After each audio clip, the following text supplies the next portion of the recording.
Who's gonna tell him that the job he's currently seeking might just be one of those black jobs, those black jobs, one of those black jobs, those black jobs, one of those black jobs, those black jobs, one of those. Who's gonna tell him that the job might be one of those black jobs? I'm here to do my black job. I'm here to do my black job. Those black jobs, one of those. Who's gonna tell him that the job might be one of those black jobs? Attorney General might be one of those black jobs. Vice President might be one of those black jobs. President might be one of those. Who's gonna tell him that the job might be one of those black jobs? Attorney General might be one of those black jobs. Vice President might be one of those black jobs. President Kamala Harris might be one of those black jobs. Stand up.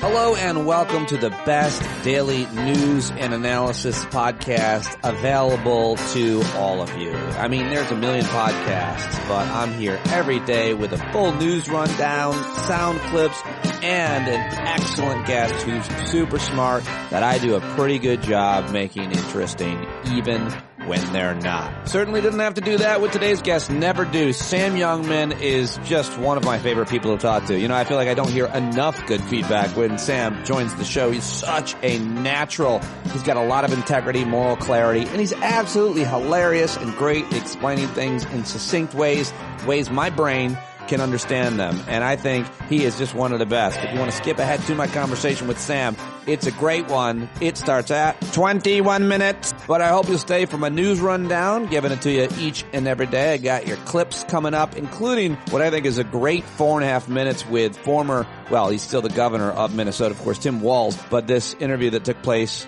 actually back in March 2019. But it's so entertaining and so great. And I loved listening to it. I watched it twice, so I think you'll like that. But real quick, here's my new idea for the day. On election night, I want to host a party in person because hopefully it'll be an amazing celebration. But if it's not, if we lose, I want to be with you in person and very intoxicated and medicated and whatever needs to happen. But I think we're going to win. I'm very positive about it. And I think we're going to be having a party that night, and I want to be with you either way. So on election night in New York, because I'm being selfish, I also want to be with my daughters if a woman becomes president. I hope to brainstorm some ideas with you on the Discord platform as well as our Zoom hangout on Thursday night. But I just wanted to plant that seed, make plans to be in New York on election night.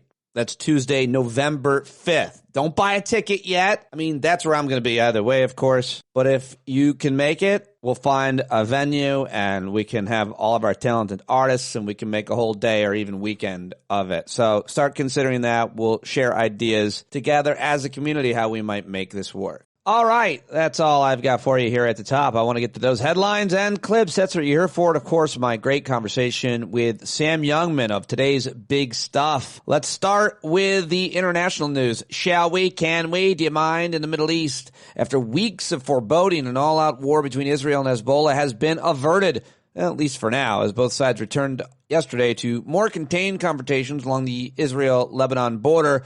But any relief has been tempered by renewed anxiety and uncertainty. Despite the apparent postponement of a bigger regional war, Israel's grinding conflicts with both Hezbollah and Lebanon and Hamas in Gaza still have no end in sight. Reporting by Patrick Kingsley in Jerusalem for the New York Times. In Ukraine, Moscow launched more than 200 missiles and drones across a wide swath of Ukraine yesterday, damaging energy facilities and sending residents of Kiev into basements and subways to seek shelter. President Volodymyr Zelensky condemned the assault as one of the largest strikes of the 30-month-old war. In Venezuela, one of Venezuela's top election officials, in a declaration sure to jolt the crisis-weary nation, said in an interview that he had no proof that the Venezuela's authoritarian president actually won last month's election. Let's head to the Korean Peninsula, where North Korean leader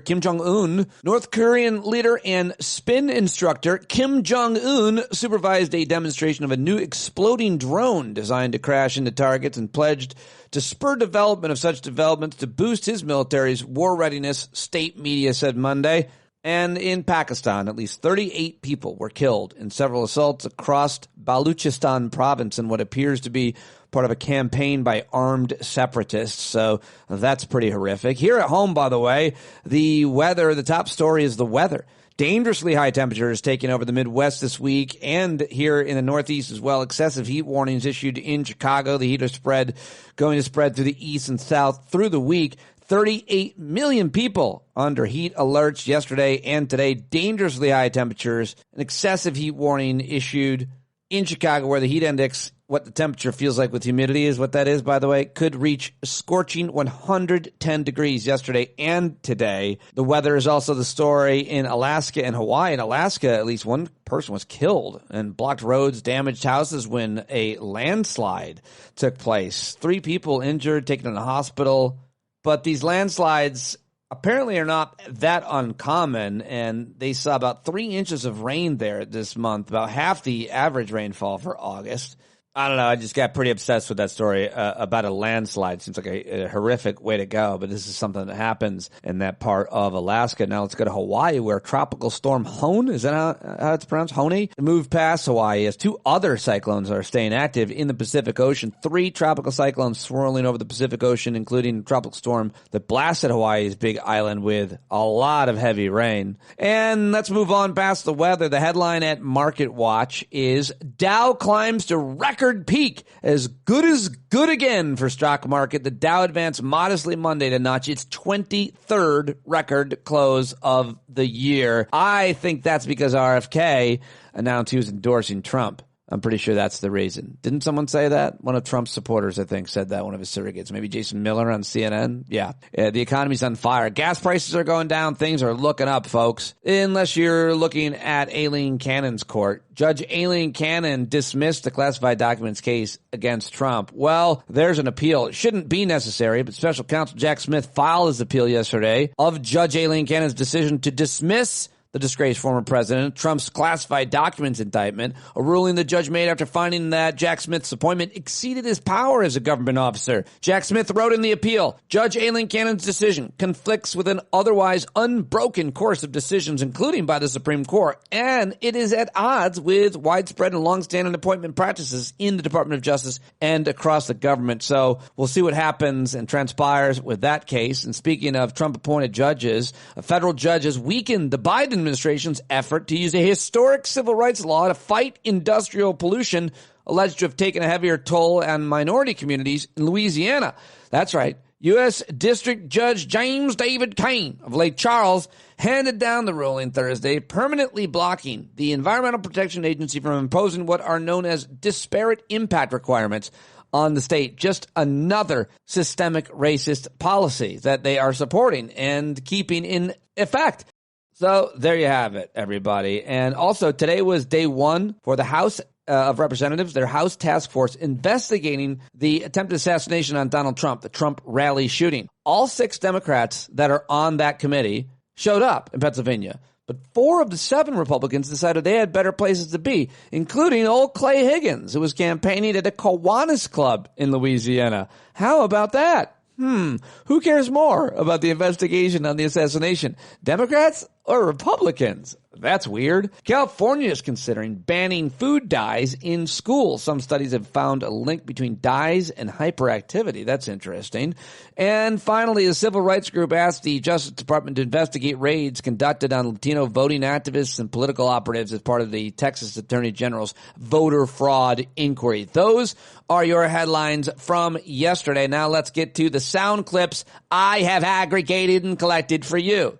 First, let's go to Kerry Kennedy again, speaking on behalf of the entire Kennedy family, apparently in support of Kamala Harris and against her brother, RFK Jr. I don't think they're spending Thanksgiving together. And if they do, they're concerned that he might bring a bear or a dog. The Kennedy family endorses Harris, and we do so because that's who represents our values and our vision and that of Robert Kennedy and John F. Kennedy. There you go, Kerry Kennedy on behalf of the Kennedy clan. And now here's Larry Sabato, University of Virginia Center for Politics, a real smart guy, always great. And the big question is whether or not RFK's endorsement of Trump makes any difference in the election. And Larry Sabato disabuses anybody who might think that. This is really good analysis. Larry Sabato says that RFK has been dropping like something in the polls. He has been dropping like a rock.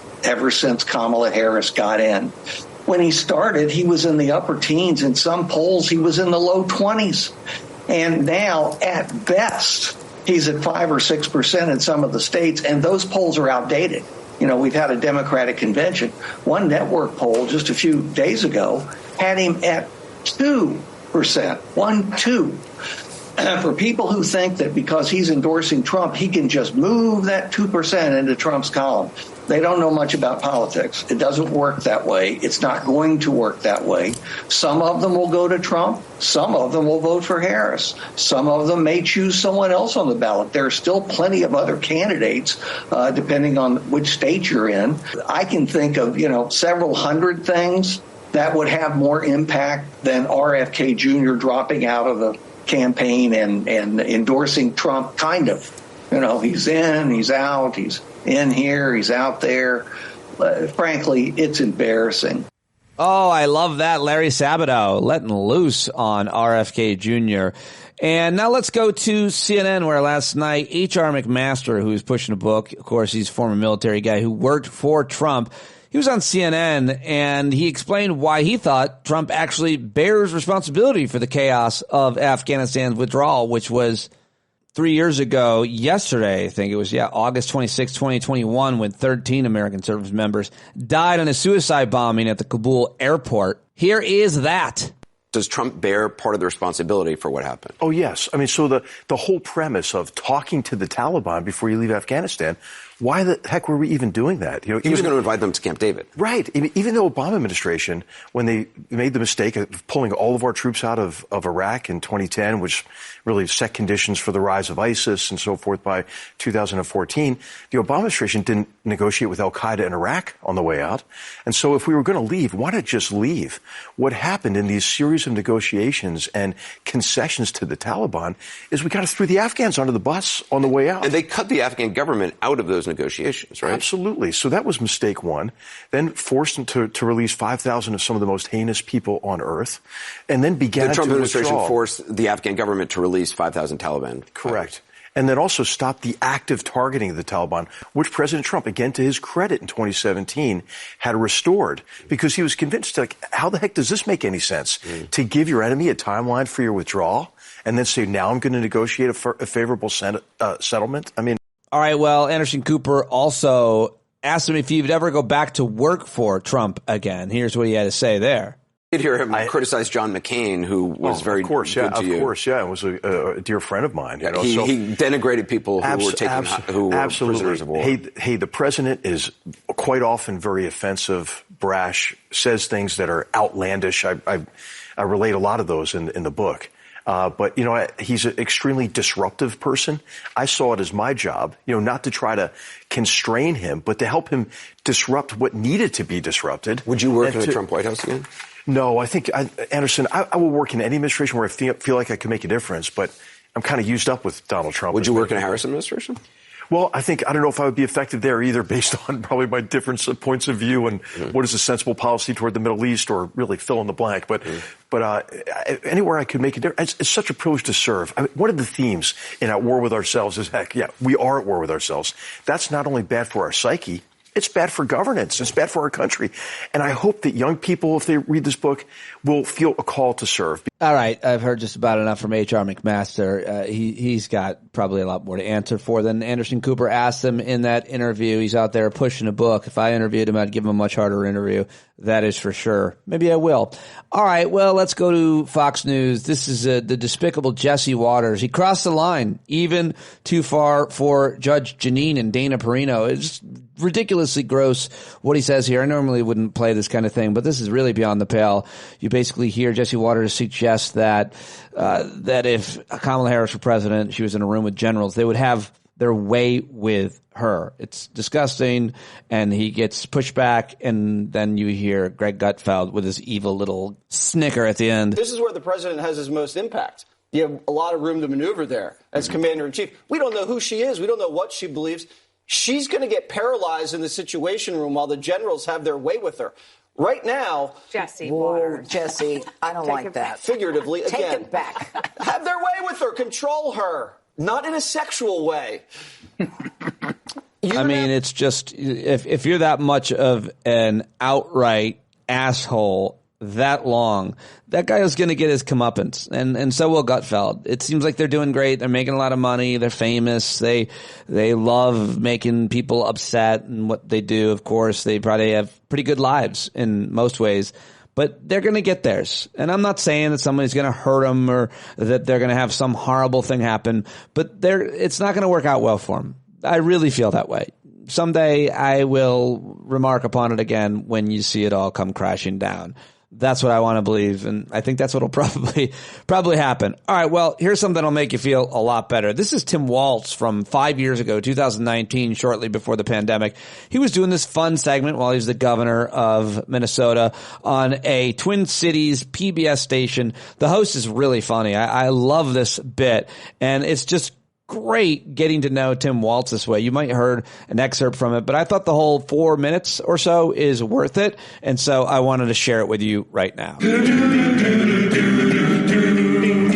hi, everybody, and welcome to The Wrap. My name is David Gillette. For several years now, we've been using our 10 questions segment, a mix of serious questions and some very not serious questions, to better understand prominent Minnesotans from all different backgrounds. And tonight, for the first time ever, a sitting governor has agreed to play along. We have no idea why.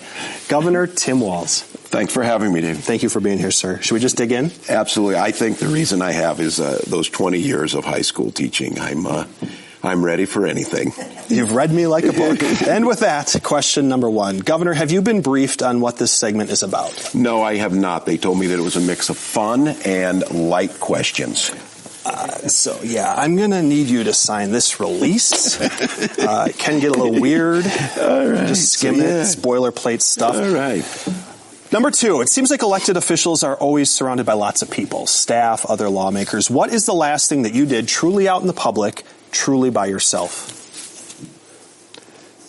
I went to Menards and bought an air filter for my furnace. Did you do it with anonymity? Yeah, the people there knew me, but they had been angry at me enough. They were tired of yelling at me, so it went smooth through. That's funny. That's funny. Governor Tim Pawlenty once called me a member of the chattering class, and I've heard members of the chattering class debate something about you and your politics. So instead of speculating, I want to ask you directly. Governor Walz, are you a progressive or are you a centrist? I'm a progressive. Oh, okay. I think moving for progress is what many are, and I don't think you're tied in that. I think that moves you along a spectrum, but we have to move forward. I'm going to email this segment to a whole bunch of people. Question number 4, true or false? Oh, here comes the softball. The Minnesota State Capitol, true or false, the Minnesota State Capitol is more beautiful than the national capital. True. Yeah.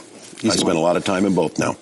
Number 5, 20 cents a gallon on the gas tax. Line in the sand or starting point for negotiations? Everything's a starting point for me. I'm open to negotiate as long as we fix our roads and reduce traffic. Number 6, and this one is leading to stuff. Which do you prefer for a snack, a muffin or a donut? Muffin. Okay, question number 7. This leads into it. If someone brings some muffins to the office and there is one muffin left, Governor, you are the chief executive of the state of Minnesota, arguably one of the most powerful people amongst 5 peers. Governor, do you cut the muffin in half or do you take the dang muffin? Muffin top. Just the top? I didn't anticipate that answer. I tried to anticipate all the answers. And you win both ways. I'm going to need you to initial right Yes, there. I know for that one. Okay, there we go. Thank you. Yes. Question number 8. How many pairs of shoes do you own? 7. Is that true? Yes, 2 running pairs, 2 boots, a pair my wife won't wear of those Sanooks, and 2 dress shoes. Mm-hmm. This isn't on my list, but I'm going to just add one on because I can. Did you buy any new shoes when you were elected governor just to celebrate that occasion? No, during the campaign after the primary, my sister-in-laws showed up one day, and my wife texted me and she said, just do what you're told. And they went out and outfitted me in some new clothes. Okay, well, you're looking sharp tonight. So I have wonderful sister-in-laws. Well, thank you. Smart women. Yeah. Number 9, for the people who really know you, people you mentioned, family, close friends, how can they tell when you're mad? I think I get quiet.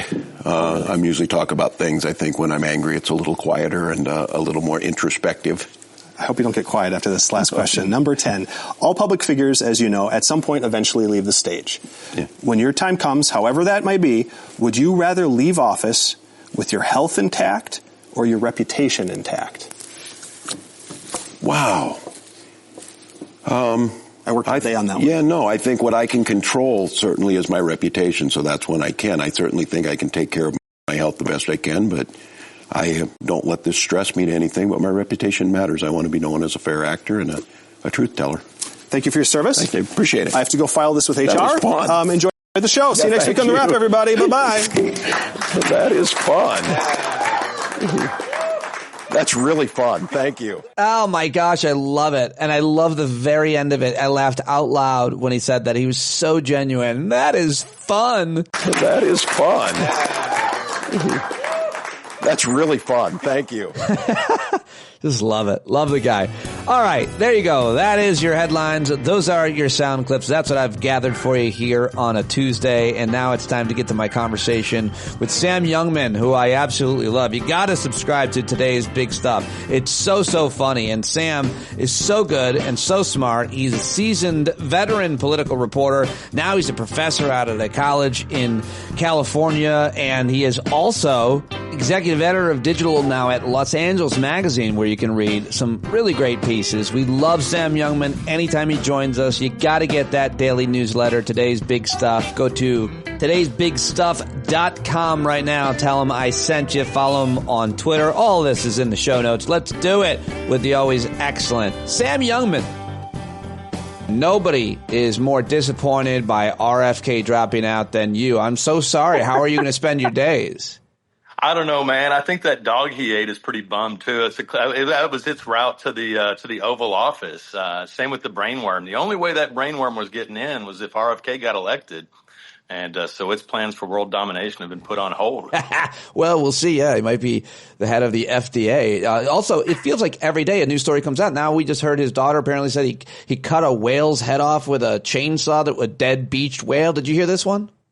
Yeah. You act surprised. You've never decapitated a large marine creature on the beach? I mean, why is that weird? No, it's funny. The number one sign for serial killers is torturing animals. And maybe we should be looking in RFK's crawl space, because that dude is like, it's funny. We started using the word weird to describe the J.D. Vances of the world. We need something stronger for Bobby. We need something much, much stronger for Bobby. Weird just is not cutting it. Yeah, we got to workshop that. You guys should put that out to your readers at Today's Big Stuff to think of what exactly that words should be. But can you imagine ever having all of your legendary siblings just completely throwing you in the garbage? You see all the rest of the Kennedys like, we don't want anything to do with this guy. Well, my siblings actually like me, so no, I can't imagine that. They may be tempted to a little bit. I'm sure they've got some stories they want to get out there. But no, to me, this is always so telling. I always think of Paul Gosar, the congressman from, a very different reality. But Gosar, his whole family hates him. Like, they cut ads where they talk about how much they hate him, and he still gets elected. And I always wonder, like, how is it possible that voters like this dude more than his own family does? Like, surely the people who know him best should have some credibility on what kind of person we're talking about. Well, you would think that would matter in Trump's case, in that not only does his whole family pretty much disown him, except his direct descendants that are beneficiaries to his fortune, whatever's left of it, but every one of his cabinet secretaries, his former, not everyone, but most of them, his former vice president. I mean, why doesn't that matter, Sam? It is stunning to me, but it's just with so much Trump coverage, the shit that, is disqualifying for everybody else, the mainstream media just kind of yawns. You cannot imagine the coverage if a Democratic president had launched a full-scale violent attack on the United States Capitol because they lost an election. And, oh, by the way, tried to kill their own vice president in the process. That's the thing that's missing from all of the J.D. Vance stuff is, hey, why was this job open? But yeah, no, it's insane. That should have been a hot topic that Americans were talking about. And instead we just went straight to, is JD having sex with couches? Which was also a very pressing topic. I think it's relevant. I think it's important. Just quickly back to Bobby RFK. Does he matter? I listened to the great Larry Sabato, who said he was like getting 2-3% single digits. He brings Trump nobody in important states, much less at all. Do you think he matters at all? Or do any of the other third party, well, I've got you, candidates matter? Your Jill Steins and your Cornel Wests. And is a vote for either of them a vote for Trump, Sam Youngman? Yes, a vote for either of them is a vote for Trump. There's no question about it. I realize that a lot of people want third-party candidates. And when you get one who does something in between presidential election years to get ready for the ballot, unlike Jill Stein, then more power to you. But right now, all you're talking about are spoilers. And yeah, of course I'm worried about it. I mean, look, in modern history, third-party candidates have a way of swinging elections one way or the other. That said, I'm way more worried about Jill Stein than I am Bobby Kennedy. To me, Kennedy, if anything, just reinforces what a weird, deranged creep show Donald Trump is. This morning we're hearing him talking about, RFK is such a bright guy. He was right about vaccines. Really? The entire Republican Party is going to adopt RFK Jr.'s policies on vaccines? Okay. As an American, it scares the hell out of me. But as somebody who wants the Democrats to win, I love it. All great points, of course. And now let's talk about Kamala Harris. I haven't talked to you since before the DNC. Have we talked since the switch? Man, I don't think we have. Surely you can tell a difference in my mood. Well, in everybody's mood. I mean, there's a lot to say about the psychology of the country, maybe the planet, really. I mean, the entire world is looking at America, obviously. Oh, what are these idiots going to do next? And now they're like, maybe they're not idiots. What do you make of the Democratic Party coalescing around her? I mean, that's the big question everybody's been asking, but I want the Sam Youngman take. I have never seen anything like it. To me, it is the story that the corporate-owned media is missing.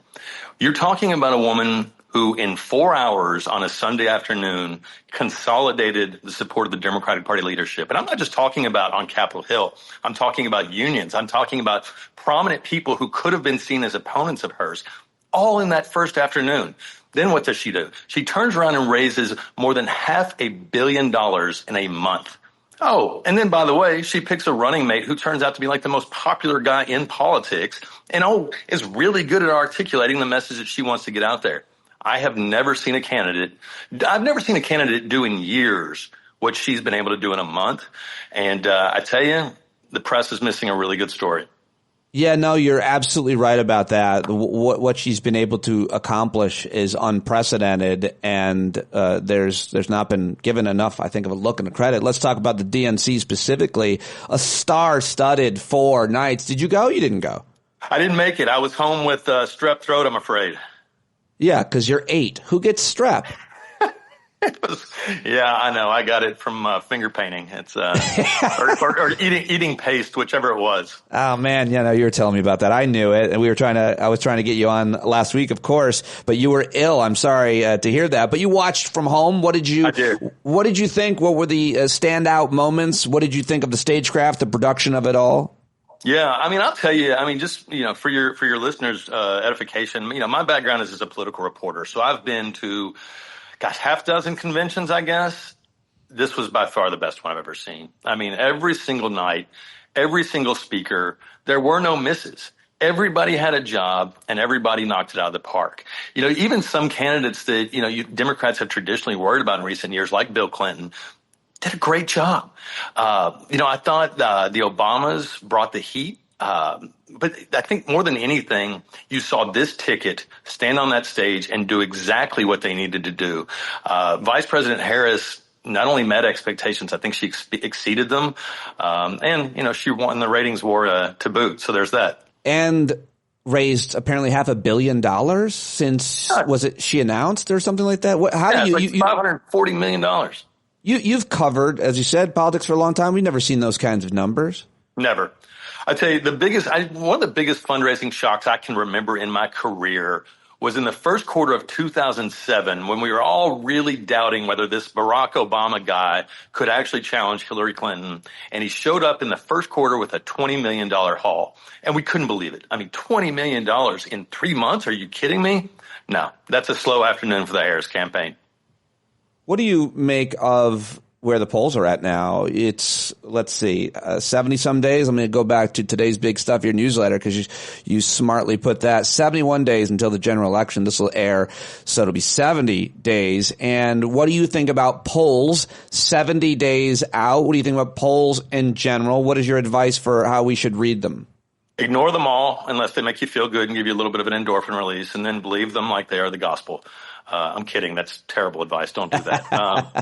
Look, I say take the good with the bad, right? I mean, the bad will keep you motivated and the good will keep you, sane. And then at the end of the day, throw them all out and just work your ass off because, we've got to control what we can control. I can't control what a lunatic Nate Silver has become, but I can control how many phone calls I make this weekend. So yeah, man, I just say, take the good polls to keep you going, take the bad polls to keep you going. And at the end of the day, it's all bullshit anyway. Okay, yeah, I agree. Get out there and get the work done. Do the work. Is there any state or even race that you're putting something into or paying more attention to, whether it be one of the swing states or, I think we're not – I haven't been talking enough about the different – Senate races and how much that matters because we're so focused obviously on the presidential election. Anything that you want to highlight or that you're watching, paying attention to? And why are Mark Kelly's ears so large? I had no idea, but I mean, when he came up there and spoke, I was like, listen, this guy's an American hero and this and that, but you couldn't have picked him for a VP just because the ears, which by the way, that's how he got to the space station. Yeah, that he flew up there. Oh my goodness! That's how he got. Yeah, I cannot believe you were denigrating the ears of an American hero. I just assume they're big to match his balls. I mean, anybody's gone to space that many times. It's I've actually got lots of big anatomy parts. No,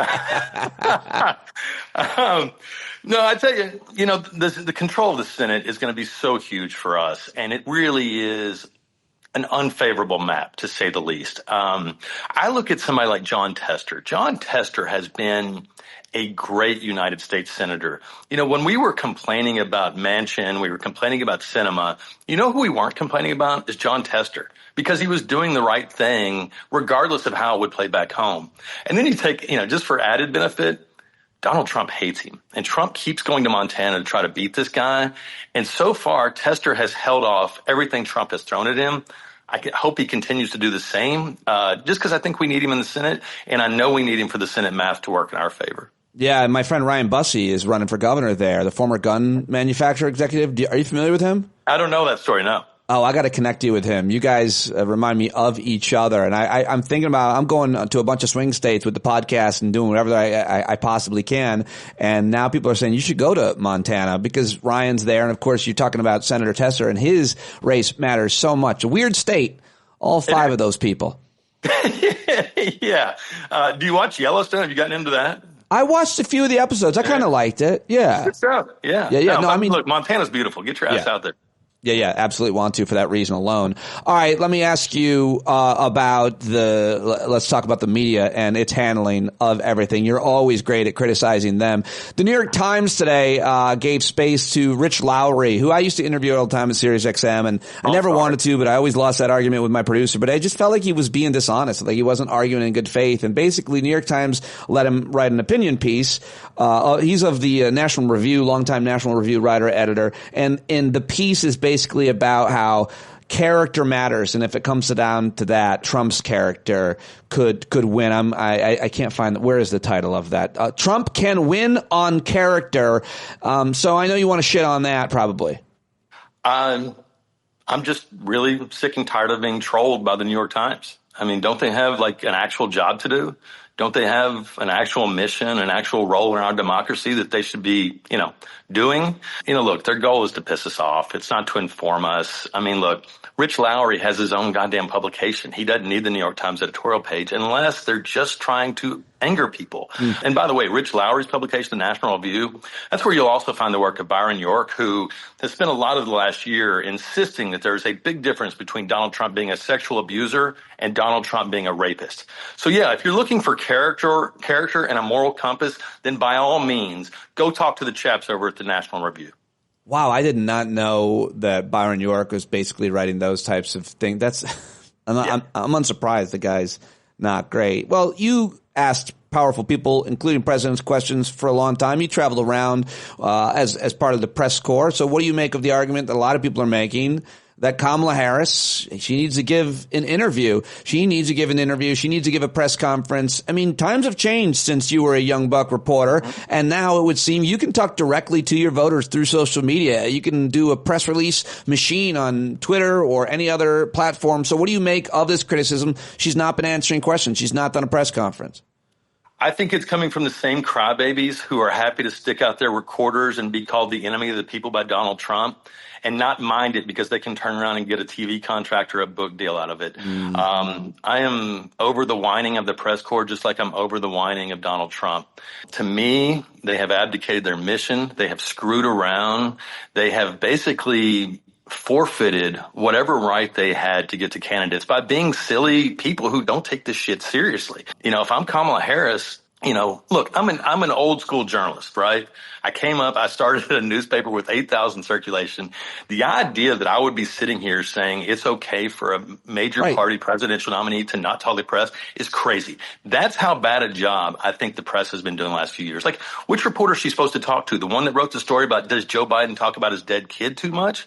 I mean, look, when the press starts acting seriously, then by all means, give them an interview, do a press conference. But in the meantime, who the hell is she supposed to talk to? Rich Lowry? Well, it brings up a really interesting separate conversation. I'd love to hear or see you write something about this or anybody else who had the credibility to about the current press corps makeup, how you get those credentials, how you get on those planes. I mean, the bottom line is what you're saying is you and me and a number of other people out there, podcasts, Substackers, YouTubers, would probably ask better questions if we were at those press conferences. But a lot of us can't afford the credentials, or if we could, they're not approving of us because we're asking those questions based on going back to what you said earlier about those book contracts and holding on to shit that you knew and didn't tell the public for your book or just access in general, right? Say another thing about it.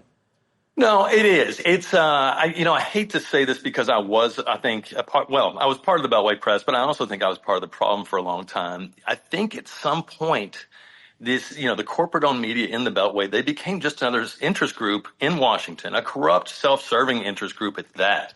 You know, you have to ask yourself, why do these reporters want Kamala Harris to talk to them? Is it so they can inform the public? Because she's doing a pretty damn good job of that on her own. Or is it for them? You know, is it about them? Is it about them getting on television? Is it about them getting book deals? And I think it is. I think what we've seen over the Trump years is, you know, it went from being you were a watchdog and you were willing to forego riches and fame to do an important job to, hey, where are my riches and fame? The job just changed. Like everything else in Washington, I think the job of White House correspondent or Capitol Hill correspondent changed considerably during the Trump years.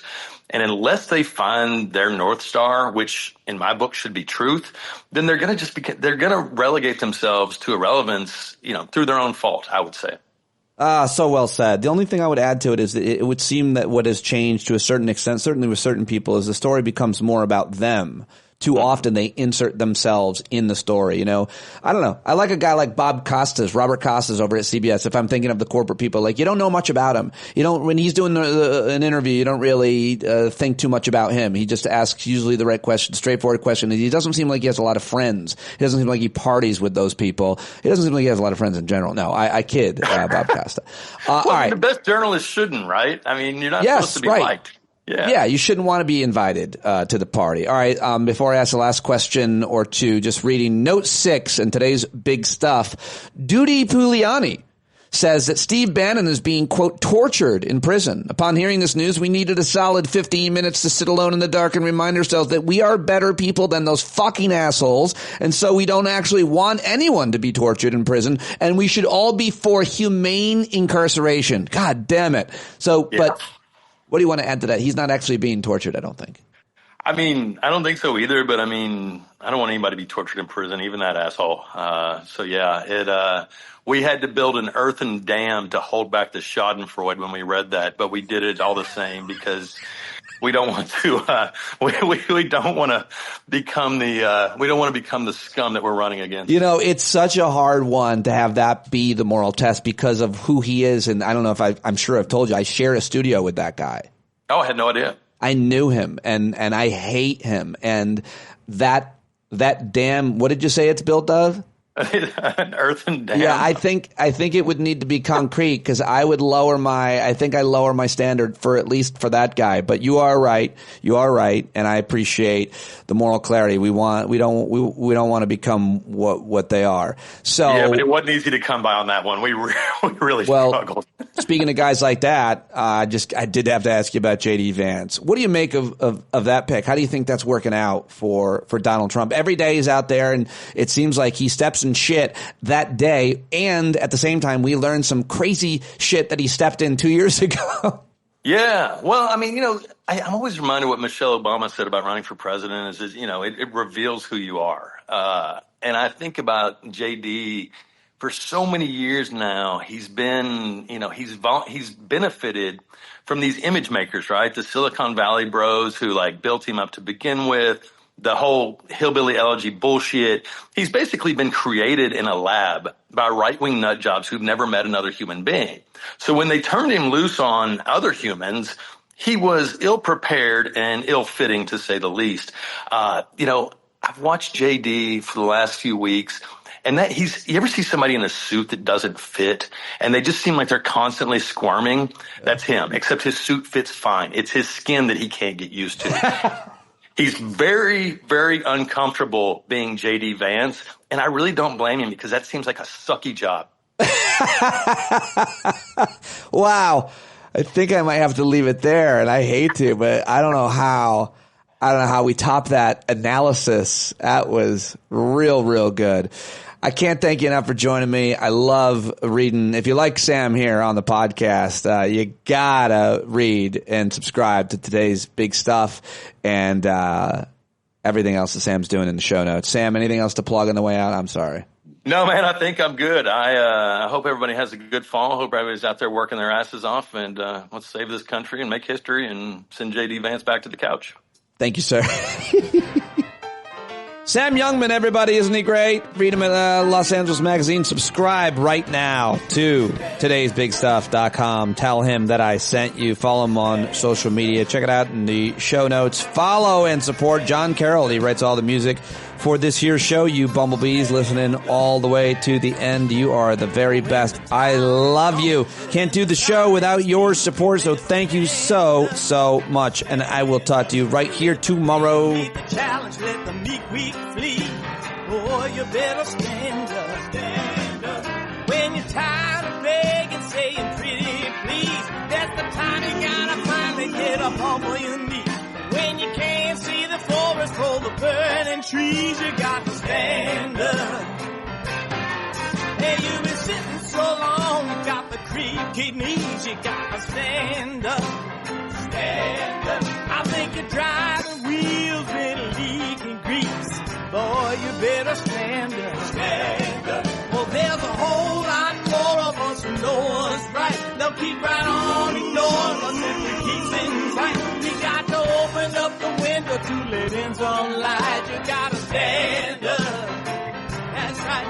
We got to rise up, you got to stand up. You gotta stare the devil straight in the eye. We got to let him know it's his turn to go. See, all you hear is a lie. Don't get up off of your butt, get down off of your fence. Even if it ain't a very friendly audience, well, they'll begin to listen when you start making sense. And you stand up, stand up. No need to point your rifle to defend your town. Just stand up, stand up. You know they can't deny you what you're laying down. Boy, you better stand up, stand up. Show your face of every color, yellow, black, red, and brown. She's the place where every lost child will finally be found. There's only one thing to do before we stand our ground, and that's stand up, stand up. Well, the founding fathers saw a land for all. They had to stand up, they had to stand up. They had a keen imagination for a crystal ball, drawing all the plans of a stand up. But all they had to go on was the time they were in, with other causes for laws, and since they weren't even sin, they knew that change was gonna come before the change could begin. They had to stand up. All right, they had to stand up. We got to stand up. We got to look the devil square in the eye. We gotta let him know it's his time to go, and make it clear when all we hear is a lie. Why you lying awake wondering where the money all went? It'll be the cost of freedom that'll go unspent. You can see him flee the scene of that experiment if you stand up. All right, we got to speak up, we got to reach up, and raise your voice in every way you know how. Don't be toes up, you got to show up. Ain't no better time to do it but now. No need to pledge allegiance to no wanton tribe. Rise up, show obedience to the voice inside, and listen well and it'll tell you not to run and hide. It says stand up